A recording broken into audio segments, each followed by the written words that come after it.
What's good, party people? This is According to Woods, and I have the honor and privilege of talking to, close to a 30 fight veteran. He is a heavyweight title contender for HRMMA. He is the one and only Jordan Mitchell. Jordan, what's going on, my man?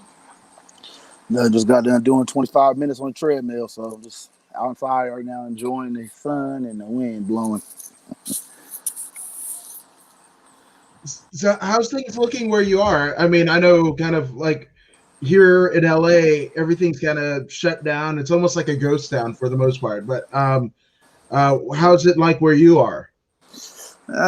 Indiana's just boring, period. But other than that, it's pretty all right. I mean, most stuff is closing still early, but other than that, it's just same old, really.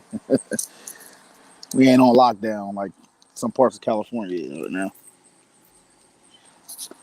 Yeah, it looks like the sun is shining. It looks like absolutely glorious where you are. My goodness. Yeah, it's about to end soon. It's starting to get a little chilly.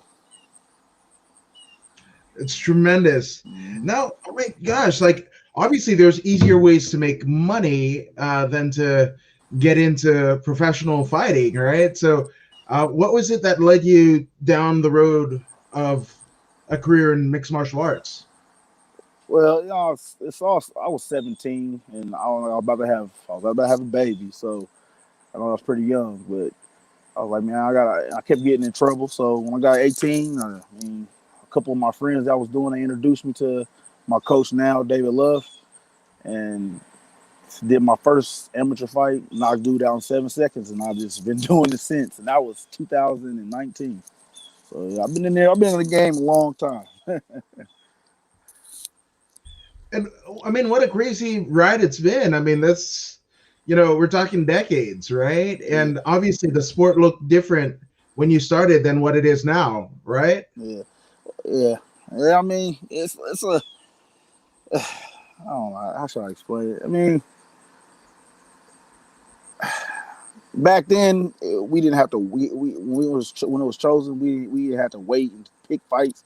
When the promoter said you got to fight this guy, you got to fight this guy. Now you got these people taking easy fights, just trying to get their record up. So it's like, so the game has changed a lot since 2009. Yeah, and it's kind of crazy because, your path in MMA kind of mirrored the rise of MMA. You kind of got in where not many people were talking about it, only kind of insiders and whatever. But now, especially like this past weekend, we had one UFC, one all-female submission only competition submission on the shore, fight to win, BKFC, 2 Bellators, and an LFA, and I'm probably forgetting one. And that was just from Friday to Saturday. So it's crazy, right? Yeah.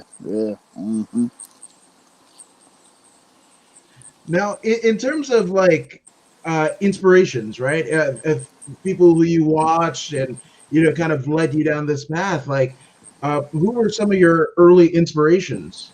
It was Chuck, and I watched Shogun, and then a couple years later, I really started watching Kung Lee, and those 3 really got me in watching Ultimate Fighter season 1. That really, got me like, dang, I can do that. I was like I said, I've been fighting for a while. Like I said before, I got in a cage fight.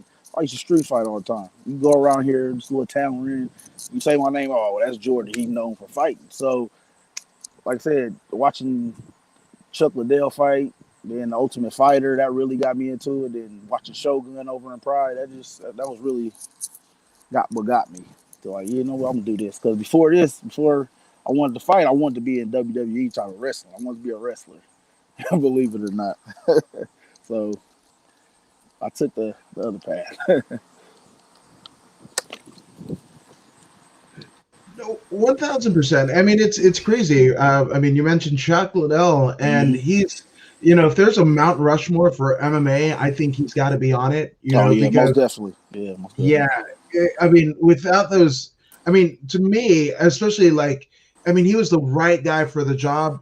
As is, I mean, Tito and their storied rivalry. And there's never going to be a time where like he's not Chuck Liddell. Like Yeah. I was doing the weigh-ins for the Tito Chuck 3 Mm-hmm. fight, for Golden Boy and everything like that. And he walks into a room and it's still Chuck Liddell. It's like there's an aura that kind of omits, that it's nutty, so Yeah. it's tremendous, and then the Ultimate Fighter, I mean, it's coming back. It's coming back, and that makes me so happy because that kind of gives you a not a bird's eye view, but I mean, it gives you as a viewer an in-depth look of what is going on and what a fighter goes through, the weight cutting, the family drama, all the stuff that you don't see, because a lot of people will just see what happens in the cage and go like, oh, that's it, but not the, like 6 weeks individually, but like literally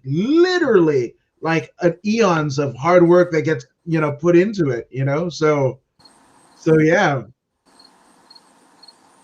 Yeah, most definitely. It's just I'm just lost for words right now, man. I'm sorry. But yeah, it's a crazy. No, absolutely. DJ Darden said, I need that hoodie. Oh yeah. I guess it's a little project I've been working on, and Jesse Velasquez says, I agree. I liked it before it was more real, less talk, more walk. Yeah. Absolutely. Yeah. And Jesse being a IFS champion here in California, and for sure, I remember everybody had that Liddell haircut, right? When he competed in BJJ, every other kid had that haircut, and the Tough House definitely gives you an insight. Still surprised they got rid of it for a while. Yeah, but it's back. I mean, that's the reason why we have the UFC Apex facility now, and that's kind of, I mean, they built that just to have Ultimate Fighter or press weeks or whatever, because the original location was rented, right? So it's nice to have a facility, and then this COVID situation happens, and then they pivot, and then instead of it just being for the Ultimate Fighter, it's the actual fights. How many pay-per-views have been there? How many fight nights? A fight night literally every weekend, since May or something like that. So it's just crazy, And I like the idea they fighting every week. It gives more fighters opportunities too. Fighters ain't made to UFC. Yeah, you get the call, you get to come up there and fight. So I like the idea of fighting every weekend too. That's a good idea what they're doing right now. No, 100%. Now, obviously, this is a crazy time for everyone worldwide. It's not just nationwide, but worldwide. But I mean, it had to be pretty gratifying. You getting the call for Maine to get a fight, but it's a title fight. A lot of promotions hedge their bets in both whether it be boxing, pro wrestling, MMA, you usually see what the heavyweight champion is doing, and then that kind of takes the tone of where the sport and what that promotion is going to do, right? So talk to me about getting that call. Well, I was talking to the promoter, and I was like, I've been wanting to fight Harry for a while because I like his style, and I just want a shot, just like everybody else. I mean, I've been in the game 11 years now, and I feel like I deserve a shot because my last title fight I got didn't go my way. But I mean, I took the fight on a day's notice, and I was in there with a tough guy. He fought on the Dana White Contender Series. And I mean, he got stopped in the second round, but I was hanging with him. Like I said, off day notice, off the couch. So like I said, I'm glad to get an opportunity at Harry. So I mean, I really want my shot, just like everybody else does. I did my dues, and I fought people I shouldn't have fought. Moving my way up in the ranks, but I took the fight anyway because that's just me. I'll fight anybody anytime, and you probably hear that a lot. But you ask anybody, I will fight anybody. I don't care who it is. And I come off the couch, not a smart idea, but I mean that's just me. I'm just that type of guy. I'm just that fighter. 100%. And you know what? I love the title design, because just my theory, right?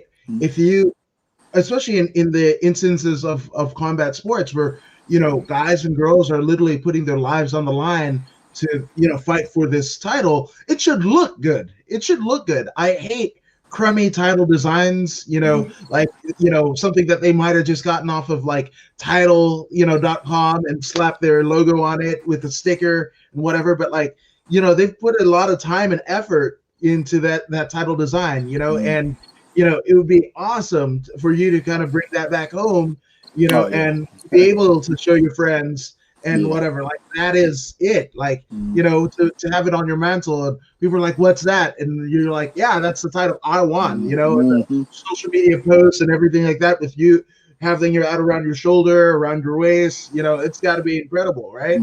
Yeah. As an amateur, I won 3 titles in 3 different divisions: middleweight, light heavyweight, and heavyweight title. So I told myself before I retire as a pro, I at least want to win 3 titles in 3 different divisions as a pro. That's my goal before I retire. I don't even have to make it to the UFC. I would love to, but I really would. That would just make me feel good and be able to show my kids, hey, your dad did this. He won 3 different titles as an amateur and a pro. Because I mean, some people can't say that. A lot of people can't say that. Yeah, man. So, I mean, and talk to us about the training, because again, everything. I mean, right where I am, in Los Angeles, I mean, pretty much statewide. If it's not the COVID, we've got like protests and fire, which I can literally see outside my window is happening. So a lot of turmoil, but you remained undeterred. You found a way to persevere and gain yourself a title shot. So I mean, how are you feeling? Well, first I want to send my condolences out. All the families going through all that fire and stuff out there. That's a really crazy situation going on, man. Nobody should have to go through all that. And I mean, Marion, where I'm at, it's a small town. We really ain't got all that going on. We had a protest some months back, but other than that, I mean, really, we really ain't got what a situation where most people got. So I guess I don't want to say I'm blessed because I can be able to train and not have to go through all that. But I mean, training wise, I'm getting everything done I'm supposed to. I just feel for everybody over on that side dealing with all that. And like that COVID, I mean, we ain't got it as bad. I mean, we got it, but it's not hitting everybody where we got we got to be in the house 24/7. I guess I don't want to say it's a blessing, but it's a blessing that we're not having to deal with that some stuff.